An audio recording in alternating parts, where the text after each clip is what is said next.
we nibandira kuri muri Hong Kong ariko polisi ya Hong Kong yemeye kumutabara kugira ngo naticwa bafata uwo mwicanyi karabutaka hariwe wiswe General de Jima yibutse amagambo General yavuze ati nimo ndahana abanyabyaha muri isi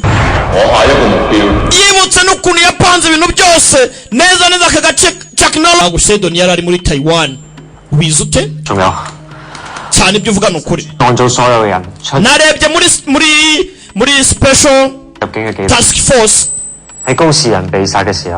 nsanga ubwo chairman ko yicwaga basi nabasha gutabara umuntu ubuzima bw'umuntu umwe ati Imana yashaka kugira ngo tubashe guhagarika igisasu mbere yuko gitangira kubara tugihagarike ubundi twerekane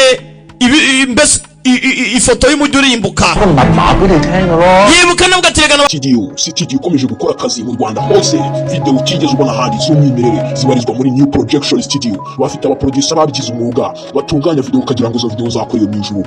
izo video kandi ziba ziri ku rwego mpuzamahanga ari zimwe zitambuka kuri YouTube channel yitwa Mr Vigani ndetse n'izindi mbuga nkoranyambaga udushaka waduhamagara cyangwa ukatwandikira kuri 0722848989 umukiriya n'umwami muri New Projection Studio. Mama, what?